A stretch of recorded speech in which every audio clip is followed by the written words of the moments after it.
Moving to Ohio? I know moving to a new place is exciting, but it can be tough finding a perfect combination of town, neighborhood, and house whenever you move. And it can be even tougher when you aren't very familiar with the area. Hi, I'm Lydia Rowe with Keller Williams Hometown Realty, and I just love helping people like you make the best decision possible in the short time you have to get the lay of the land as you relocate here. Now, this particular video isn't going to be a welcome to the area type, like what's the best ice cream, restaurants, things to do, although I love that stuff, and if you're looking for that, check out my other videos. Also in this video, I'm not going to jump right into focusing on how to find and get the best home at the best price. While that's obviously a huge concern and part of the process for you, jumping right into the fun stuff can cause you some issues if you don't know about the things we're going to get to in here. This video is a deeper, in between the lines look into some aspects of relocation that most buyers don't expect and many agents just don't think about.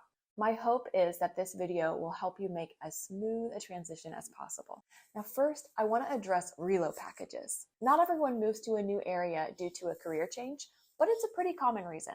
And when you do, there's always a chance that the company you're moving for will offer a relocation package, aka RELO package, if you want to sound like this isn't your first rodeo. However, a relocation package isn't always offered to everyone who's being asked to relocate for a job, so this might not apply to you at all. The thing is, in the excitement, some people rush right into starting their home search before knowing whether or not they do have a RELO package. This can lead to unexpected issues and maybe even a loss of benefits. So if you're moving to this area for a particular company and you don't know whether or not you're entitled to a RELO package, make sure to ask the company and find out before moving forward any further.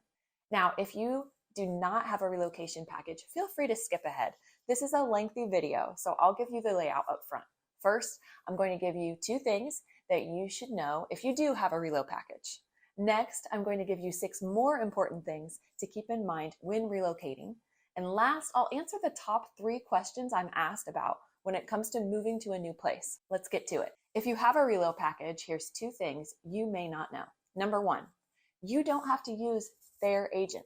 If you're offered a RELO package, chances are good that the relocation company and or your employer will more or less lead you to believe that you have to use one of their approved real estate agents to remain eligible for the benefits of the relocation package.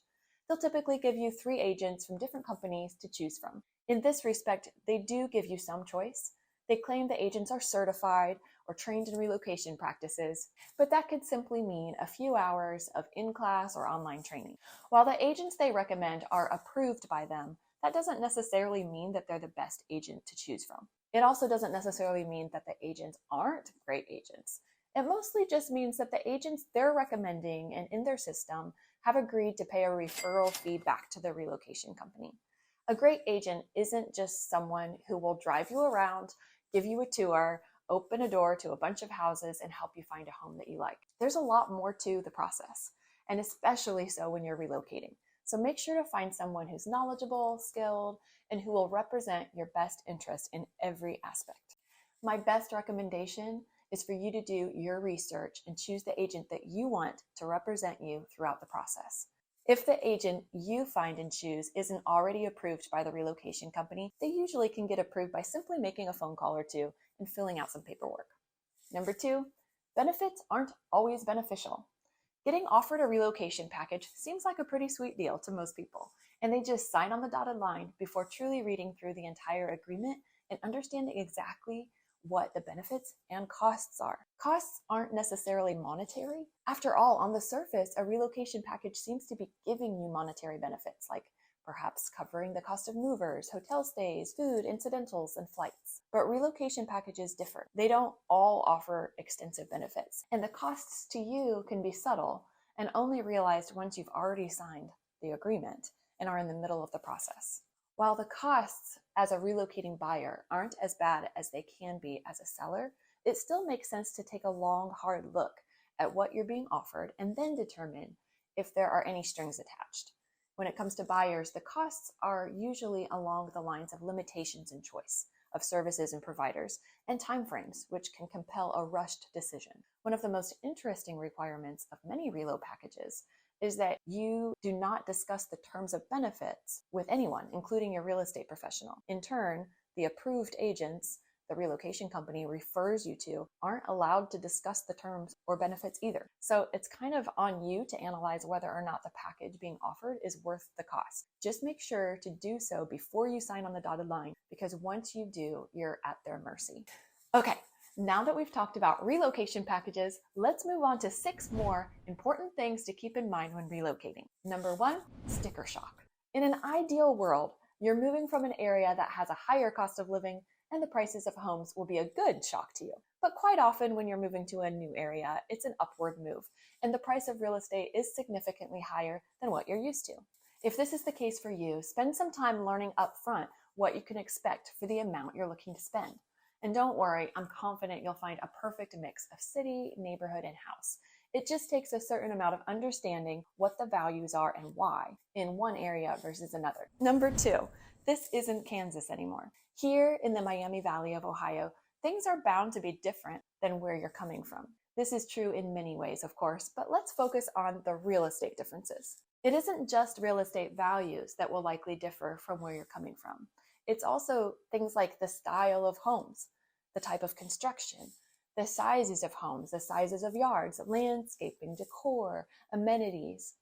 A lot of people try so hard to duplicate what they have back home. Sometimes that can be achieved, but a lot of times it just can't be. The problem with doing that is it can cause you to waste time and miss out on some great homes while you grapple with trying to find something that feels familiar to you. Embrace the differences and change. This will be exciting, and who knows, if and when you move away from this area, you may very well be yearning for what you had here. Number 3, finding your focus.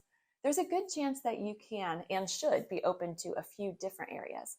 Having options is a good thing, for the most part, but having too many options can also end up costing you a lot of time. Finding the perfect home in the perfect area can be tough, even if you're local. But when you're relocating, you're often pressed for time.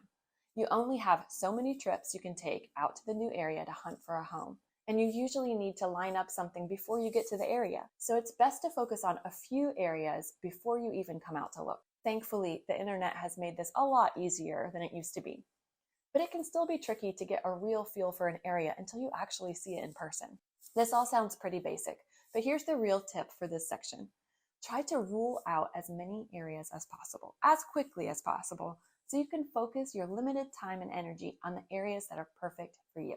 Number 4, everybody's got a real estate opinion. You might already know some people who live in the area, but even if you don't already, you will, whether they're future colleagues, bosses, or just people you meet. And every one of them will have an opinion about where you should move. Everyone has the right to their opinion on where a good place to move is, and they probably have strong opinions based upon where they've chosen to live and where they've chosen not to live. People generally, and probably genuinely, will want to be helpful to you.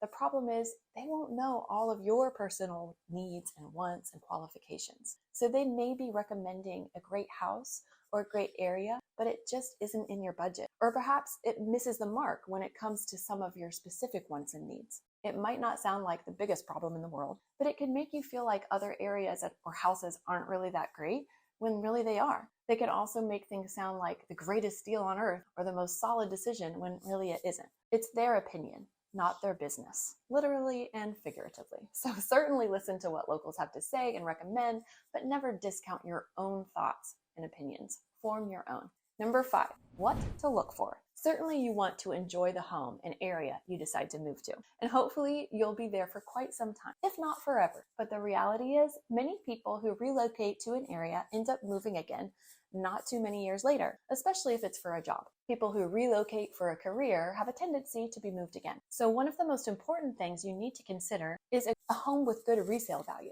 That doesn't necessarily mean you'll find a home that you can turn a quick and healthy profit on. It means finding a home that you can resell fairly quickly and easily without losing money. So what constitutes a good area and a good home for resale? That really depends on exactly where you end up focusing and what your budget is. But in the broadest sense, most home buyers want a home in an area with good schools, low crime, access to major roads and transportation, shopping, and services. That's just a general rule of thumb. Not everyone in the world wants those things, but they do tend to be better criteria for easier resale. To be safe, try not to choose something that's too unique or has a major deficit, like backing up to power lines or train tracks or a highway. And look at data and statistics. Granted, Data and statistics do change over time, so it's not a guarantee how easily and quickly a house is going to sell in that same area, but try to get a feel for the price ranges that resell most readily in the area, currently and in the past. That should be a pretty good indication of the future. My hometown of Tipp City, for example, has an excellent resale value, as do many of the surrounding cities, whereas some neighborhoods closer to Dayton are more hit or miss. Number 6, is it a good area? First of all, good is a very subjective word. What one person considers good, another person may not. On the other hand, what someone considers a bad area is good to others. But let's just say that when most people ask this question, when it comes to real estate, they want to know if it's safe, if it has good schools, and has good solid resale value. So real estate agents often get asked that very question. Is this a good area? And when they do, they can often come across as sounding kind of wishy-washy. It's a straightforward question, so one might think it could be answered with a simple yes or no. But it's not that simple. Agents by law aren't allowed to tell you whether an area is good or bad. Doing so can cause them to be fined or to even lose their license. So if you ask and you feel like they're avoiding the question, just know that there's a solid reason for doing that. And if your agent does make their opinions known, just know that they're breaking some pretty major ethical boundaries that they pledged to uphold. It might make you wonder what other areas they might have questionable ethics in. The best advice you can get is to spend some time in an area that you're interested in. Go during different times of the day. Do you feel safe? You can also look up statistics online. Some places even have crime statistics right online you can look at, and you can go to the police station and ask them. So the same also goes with schools. What constitutes a good school to one person might be different for another. So if schools are important to you, make sure to look at reports and statistics online and even make some calls to the local school administrators. Oh, and don't even try to ask an agent about what race or religion, things like that. As you can imagine, those subjects are also off limits, as they should be. So expect to do a little bit of research for yourself if you're curious about anything like that. Now, we have covered a lot, but I still haven't answered my top 3 questions that I get when it comes to moving to a new place. The first one, should I rent a home first? You may wonder if it makes sense to rent a home in the area for a while before actually buying one. This can make sense. You can get a feel for the area and not feel like you're making a rash, rushed, or wrong decision. However, a lease can tie you down and can cause you to miss some good opportunities when a home that you want comes on the market, or it can cost you some money to get out of a lease and pay it off. So if you're going to rent, you might want to consider short-term leases or even a long-stay hotel, just to keep your options open. If that's something you'd like to consider, feel free to reach out to me and I'll be glad to give you some local options to do so. Also, do note that renting means moving twice, so keep that extra cost in mind too. Number 2, the second question that I get all the time is, when should I start looking for a new home? It's hard to say exactly how long it's going to take you to look for and find the right home. But generally speaking, people who are relocating from a different area are more deliberate and concise in their search for a new home. Someone who lives locally can often drag the process out, looking for a long period of time, simply because they're local. But when you have limited time and trips to come to your new area and search for a home, you're more likely to make the most out of that time. Since the amount of time it takes one person to search for a home and find a home is going to vary, a more important thing to focus on is how long the process will take to actually close on the house once you purchase it, once you go under contract. Even that's going to vary from one area to another and from one deal to another, depending on your lender. But on average, around Dayton, Ohio, it takes about 30 days between the time you go under contract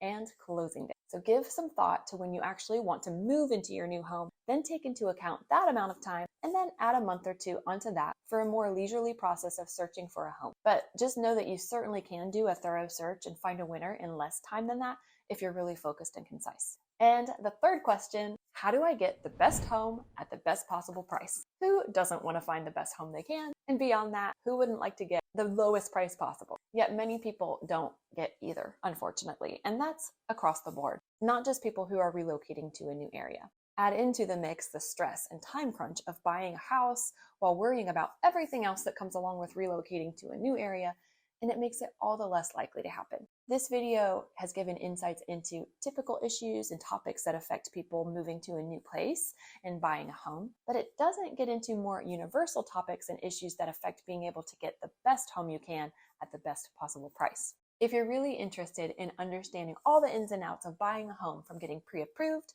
to finding an agent to negotiations, inspections, closings, then click this link for my free home buying guide. And if you happen to be thinking about moving to Tipp City, watch this next.